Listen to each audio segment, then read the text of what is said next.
Hey, Northern Dice, and today I'm going to be unboxing my Kickstarter copy of Dungeon Royale by Gatwick Games. It is a game that I caught interest in because it was a video game inspired board game.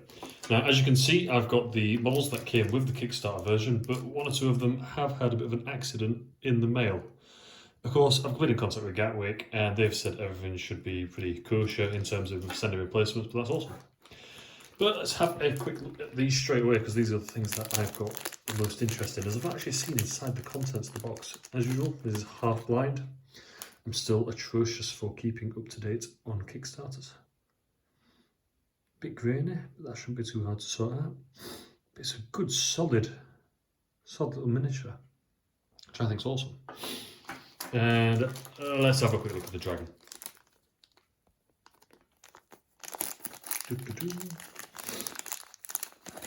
Here he is. Very cool.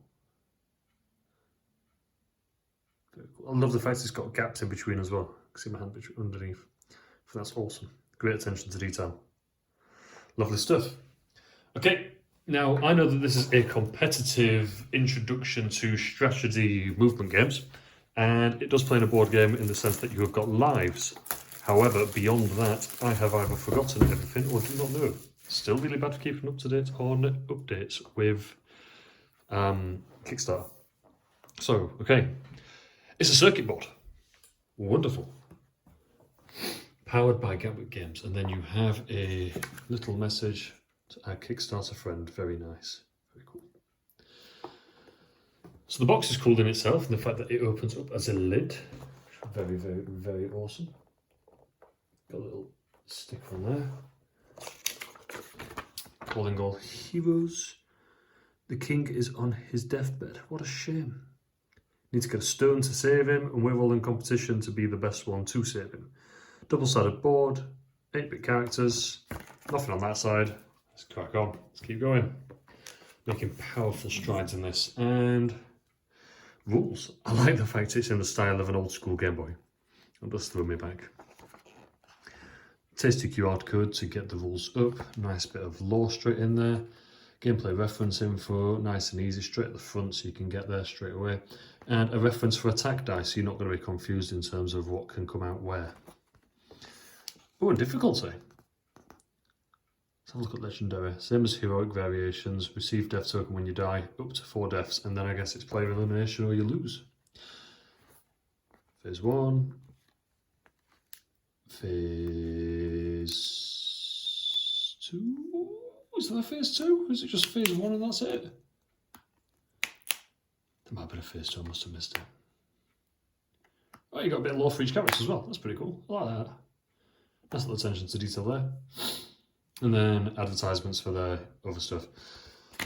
Don't know how I feel about Kickstarter developers advertising their other games. I mean, I think it's a great idea because, you know, it's instant. Stickers. Hello. Many stickers. I'm not used to getting stickers in Kickstarters. I'm used to getting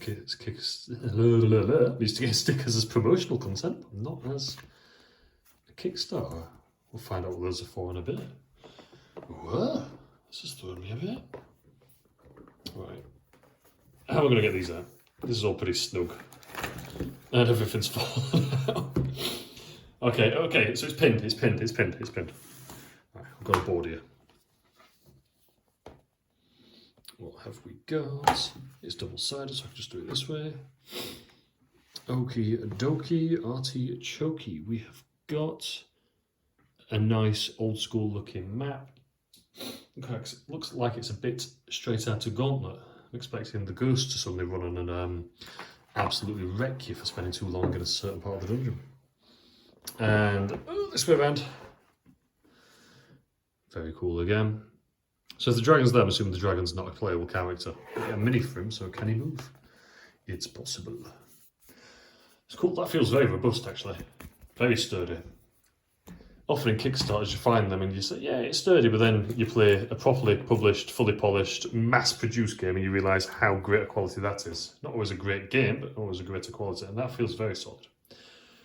We've got some drawstring bags. Alternatively, can be used as socks for the length of them. And another smaller drawstring bag which can be used as a glove, always handy. So they're going to contain tokens of sorts that are either going to be drafted or potentially used otherwise. And this is an actual game cartridge. What is this? I don't have a Game Boy that is this big. Although, not to tell you that I feel a bit old, but I have used the proper old school Game Boy. And it was called the Game Boy Pocket. And I promise you now, there was not a pocket on this planet that would have been big enough to fit that bad boy in. It was absolutely gigantic.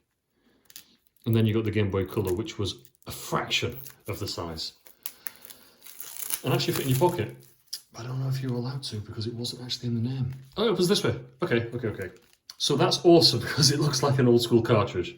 Very cool. And then you crack it open this way. And then there's more things to empty, sleeve and cellophane. But it's a deck box. Oh, that's pretty cool. That's some lovely attention to detail there, actually. And there is a... It's supposed to be an easy access thing for cards, but... Oh, there we go. I think I've got it. Get rid of that. Awesome. All right, card quality. Feels pretty robust, actually. And I love the detailing on this. And I haven't actually mentioned it yet, but it all looks very old school pixel art. I know it's quite blurred within itself, but I think that's just the camera quality on this side. When I actually look at them, they look absolutely fine. So you've got different cards that are going to be for combat and different things you can do. Weapons, the things they do. I'm assuming distance weapons because quite a lot of these are the sort of things that you use to throw. Regular attacks, swords, whatnot. And is this a player reference that we have found? 6 of them. It's 6 player, so I'm going to go with yes. And that is the dice information for everybody and gameplay info. Move through spaces at the same time. Everyone at the same time. Pick up an item once per round. Use character actions. Choose 1 action per turn. Attack, steal, play actions, powers, discard, replenish, level up, etc, etc. I know that leveling up is not necessarily a good thing either. I know that it makes you more powerful, however, I think it also dictates how many lives you will have. And it'd be a bit rubbish if you died and you lost all your levels, but then everyone else is still rocking it on level 3, beasting you with 2 axes. Although, if I'm the one with 2 axes, I wouldn't mind so much. I'll put those away in a second. Right, let's keep going. What else have we got? We've got high scores. Okay, here we go. This explains this. Ah, cool. It's the old school input 3 initials and stick it onto this. Of course, make sure the 3 initials do not spell something quite rude. Unless that is what your name is, then my apologies and if I've upset you.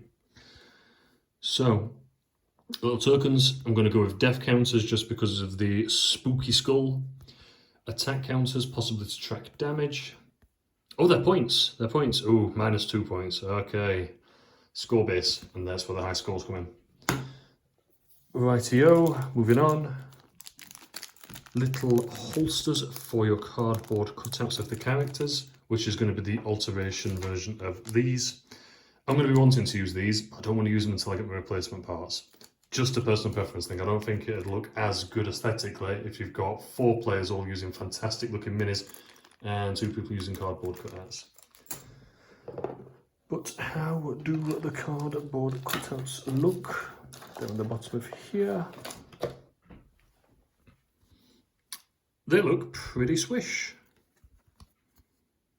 But they are a punch board, and it's the only punch board other than that one that I've come across yet, and...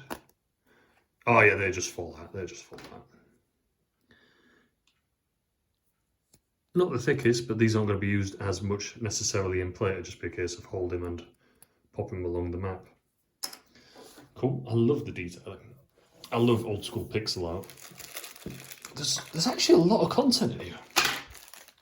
I'm astounded. What are these? What are these? Are these to track certain elements on the board? There's a number tracker up here. So number tracker, clip these bad boys to it, track certain elements of the game, possibly scores, because I haven't actually seen anything else. I haven't seen an individual player board yet. Let's keep going. Some free baggies, something we always like. A multitude of dice. That's almost an illegal amount of dice, and they all look... Stay. What's on the also written? E-M-N. Ooh, playing Boggle. Okay. I'm going to have to really sit down and figure out the rules for this one afterwards, because this has thrown me a new one. I should really keep up to date on Kickstarter.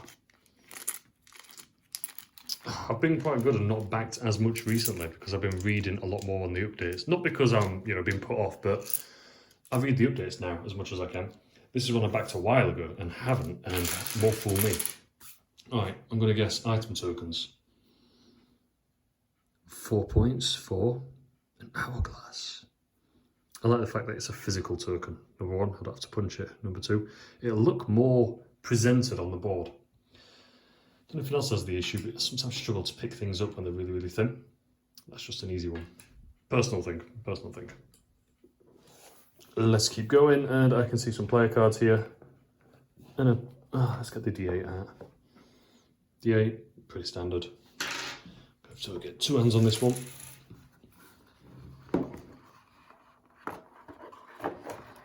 Here we go. I see some more stuff down there. Teleport door. Ooh, very good. Character cards. Character bendy cards to hide your ins and outs. There's a bit of secrecy going on here. Sonico Oxblade. Artifacts when you possess the armor, lowest dice amount taken on dice, add 1 extra damage. Level 2 power, level B power. So it's asymmetrical, variable player powers. And this one also bends, so they're all keeping it secret. Let's talk from a distance. Cortana Zeldra. I wonder what name that is inspired by. When you move 1 per during phase, any attack. Look at one more. Let's have a look at. Where's the dragon? Oh, the dragon. Oh, the dragon's not a player character. I can't bend that one. That is just the dragon's movement across the maps. And it is double-sided for both maps, which is cool because it means that you can definitely use Red Bane Dungeons of Gorgath on both of them. Okay, well, I'll look at Purple Fella.